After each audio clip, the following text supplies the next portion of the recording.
आप थोड़े shell shocked लग रहे हो। ये कांग्रेस पार्टी ने क्या कर दिया, कैसे कर दिया? हाँ, अच्छा इसी के कारण है ये। अच्छा अच्छा, ज्यादा लोग आ गए। Okay okay. नहीं देखिए, आज हम बड़ी इंपॉर्टेंट चीज के बारे में आपको कहना चाहते हैं। पहली बार हमने नोट किया कि चुनाव के समय प्रधानमंत्री ने, होम मिनिस्टर ने और फाइनेंस मिनिस्टर ने स्टॉक मार्केट पर टिप्पणी दी। प्रधानमंत्री ने 2-3 बार, 4 बार देश को कहा कि स्टॉक मार्केट तेजी से आगे बढ़ने जा रही है। होम मिनिस्टर ने सीधा कहा कि 4 जून को स्टॉक मार्केट आसमान में जाएगी, लोगों को खरीदना चाहिए। और यही मैसेज फाइनेंस मिनिस्टर ने दिया। फर्स्ट, ये आज थोड़ा हम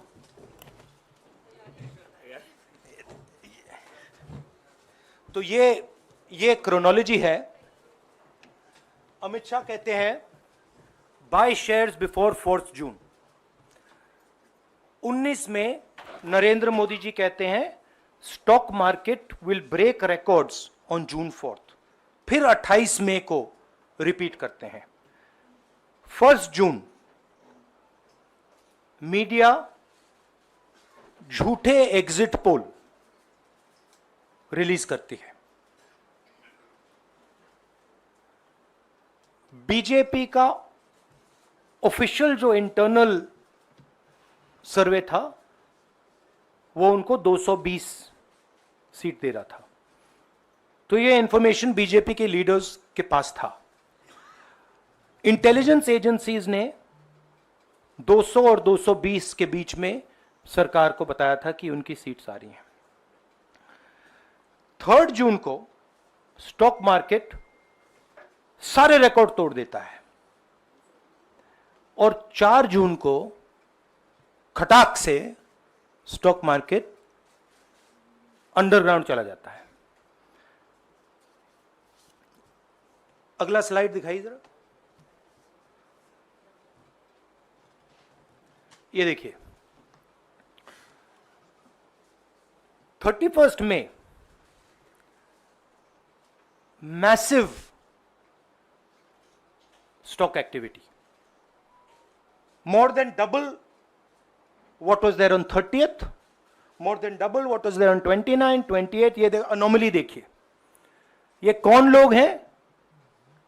ये वो लोग हैं जो जानते हैं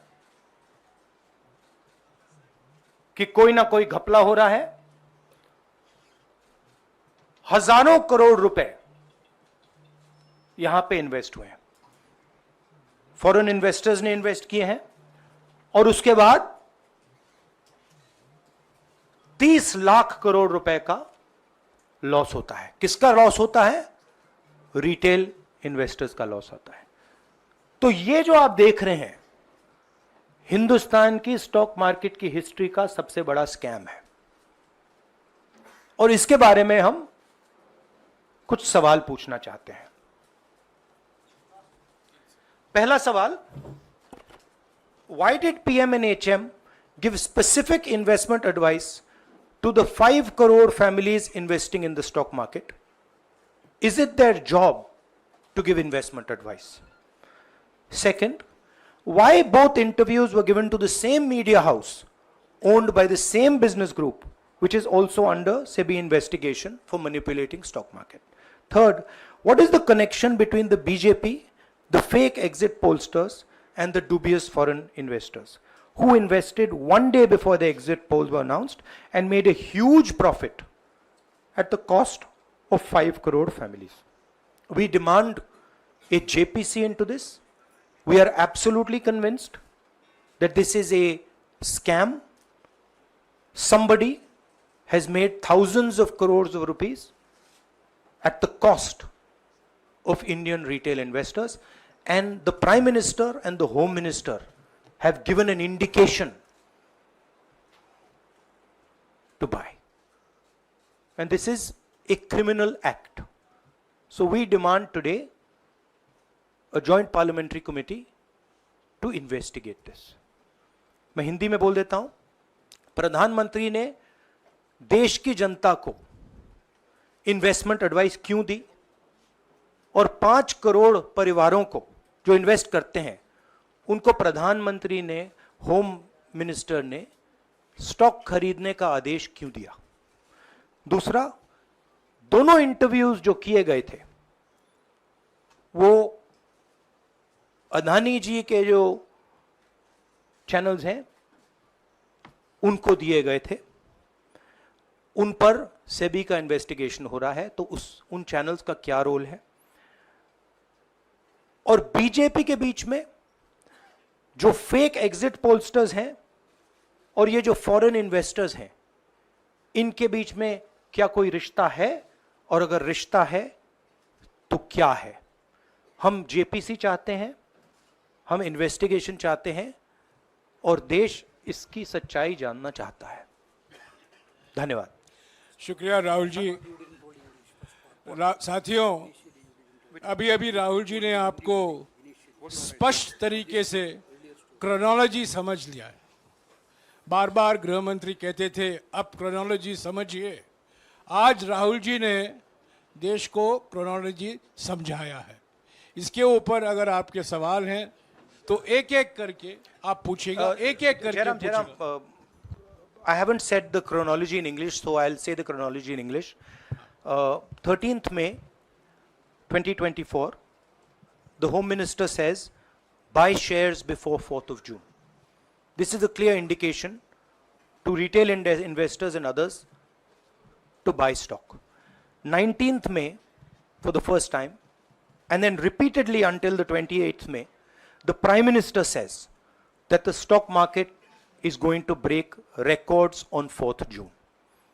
Finally, on 1st June, completely fictitious exit polls are released. These investors are given a completely wrong impression. And on the 3rd of June, as we all know, the stock market breaks all records and then crashes on the 4th of June. Whoever has made money as the stock market rose and also as the stock market crashed. And we are interested in having a joint parliamentary committee, a JPC, to investigate the role of the Prime Minister, the role of the Home Minister, role of BJP members, and also those people who have done these fake exit polls. And finally, we want to understand who are the people, these foreign investors, who did these trades. So we want an investigation for that. शुक्रिया राहुल जी।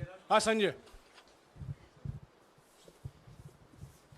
राहुल जी, इससे पहले भी आपने Adani issue पे JPC पिछली लोकसभा में मांग की थी, तो क्या आप चाहेंगे कि ये इशू और हिंडनबर्ग इशू दोनों कंबाइन हो और दोनों की जांच हो?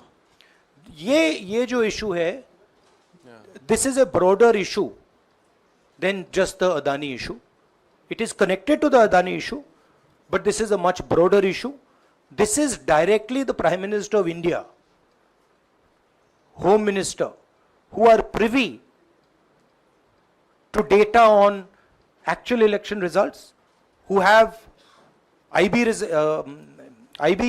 reports, who have their own data, who are advising retail investors to buy stock on the 4th. This has never happened before. And by the way, the Prime Minister has never commented on stock market before this. This is the first time the Prime Minister has commented, very interestingly, and multiple times, one after the other, saying that stock market is going to boom, stock market is going to boom, stock market is going to boom. And at the same time, he has information that the exit polls are wrong. He has information that he knows what is going to happen because he has IB data and he also has his own party data. हाँ जी रवि। राहुल जी, मेरा सवाल यही है कि जी news ने भी ये सारी चीज बताई है जनता को कि कई चैनलों ने मिलकर ये सब चीज़ किया है, जिस तरह से एग्जिट पोल करके लोगों को गुमराह किया है, जिस तरह से शेयर बाजार में सारा कुछ हुआ है, जी न्यूज़ ने भी इस मामले को उठाया है और बताया है। और आपके कहने का सीधा अर्थ है कि अडानी को इसका फायदा उठाने के लिए किया गया है? नहीं, मेरा कहने का ये अर्थ है कि उसमें अदानी इन्वॉल्व हो सकता है, मगर ये अदानी से बहुत बड़ी चीज है। इसमें बीजेपी के सबसे बड़े नेताओं ने कहा है, रिटेल इन्वेस्टर्स को मैसेज दिया है कि आपको स्टॉक खरीदना चाहिए। उनके पास इंफॉर्मेशन थी कि एग्जिट पोल्स गलत हैं, उनके पास इंफॉर्मेशन थी कि बीजेपी को फुल मेजॉरिटी नहीं मिलने वाली है, और वो जानते थे 3 जून को और 4 जून को क्या होने वाला है। कितने का 30 लाख, कितना 30 लाख करोड़ का नुकसान हुआ है? कितने का? 30 लाख करोड़ रुपए का नुकसान हुआ है और हजारों लाखों करोड़ रुपए का चुने हुए लोगों को फायदा हुआ है। और हम इंक्वायरी चाहते हैं प्रधानमंत्री पर, होम मिनिस्टर पर, जिन्होंने एग्जिट पोल किया उन पर, और ये जो फॉरेन इन्वेस्टर्स हैं उन पर। हाँ शेमिन,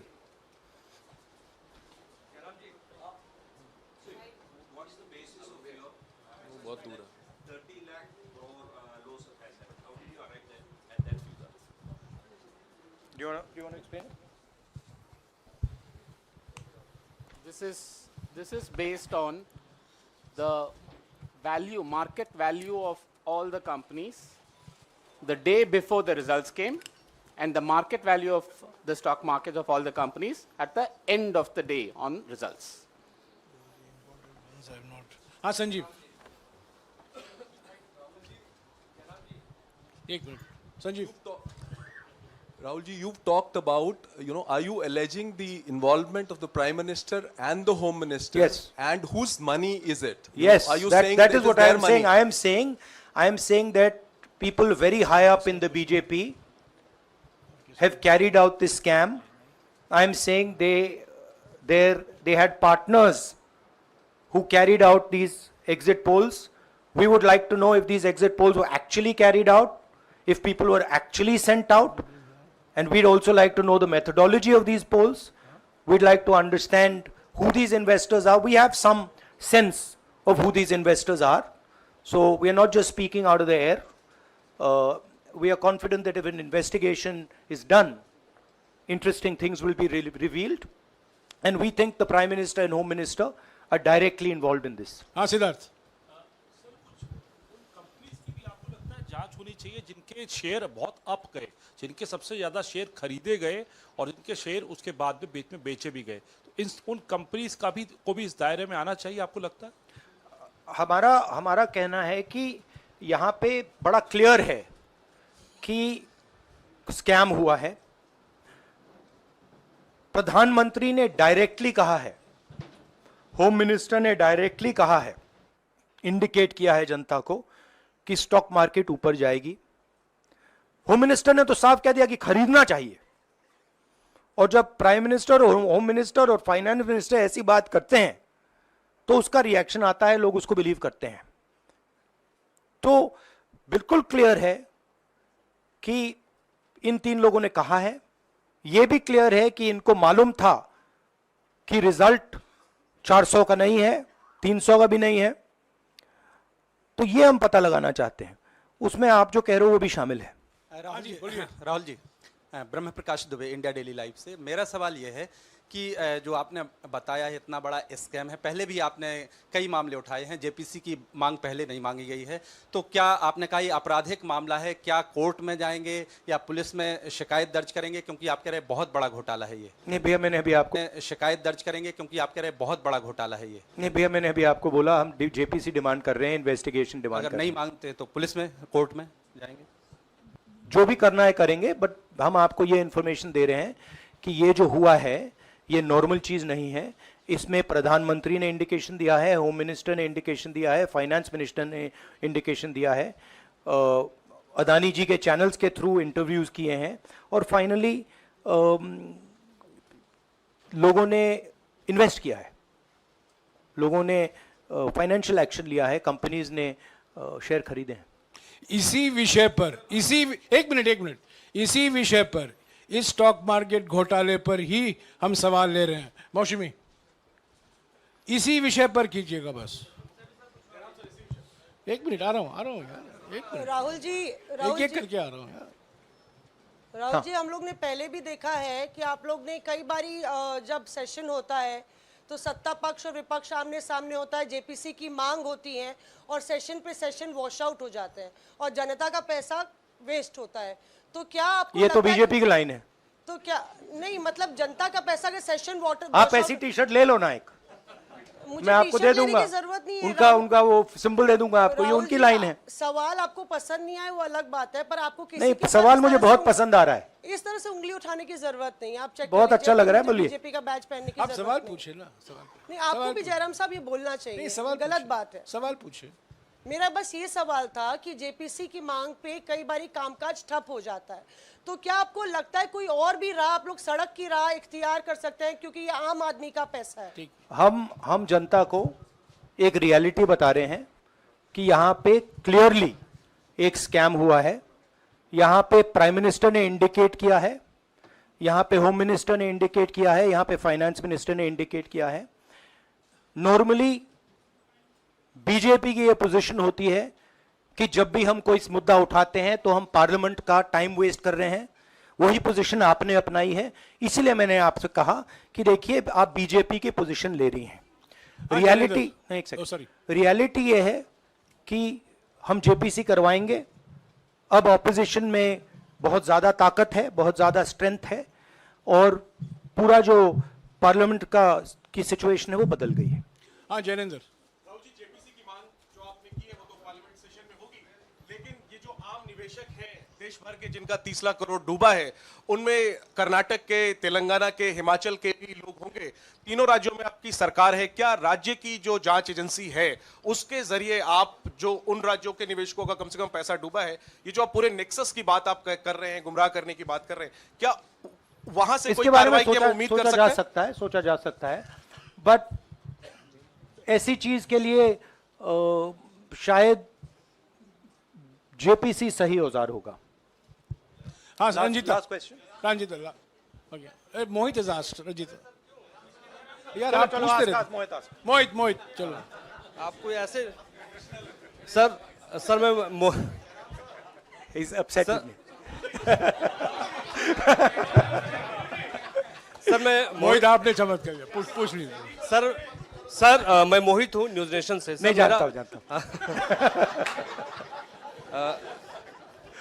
सर लगातार पिछले घोटालों में भी आपने जेपीसी की बात की थी, आपने हर जांच की बात की और ये एक बड़ा घोटाला सामने आया, इसमें भी आप जेपीसी की मांग कर रहे हैं। कितनी उम्मीद है कि लोग जेपीसी की ये लागू करेंगे? आपको क्या लगता है कि ये जेपीसी लागू करने वाले अगर नहीं करेंगे फिर क्या करेंगे आप लोग? नहीं, हम प्रेशर लगाएंगे, डालेंगे, बट मुझे लगता है कि जो पहले राजनीतिक सिचुएशन थी, जिस इम्प्यूनिटी के साथ प्रधानमंत्री पहले काम करते थे, मुझे लगता है वो अब खत्म हो गया है, तो दूसरा नतीजा आएगा। राहुल जी, ये आखिरी है क्या और दो लेंगे? ये आखिरी है, आखिरी नहीं, आखिरी हो गया, इन्होंने कह दिया आखिरी। ओके रंजीता,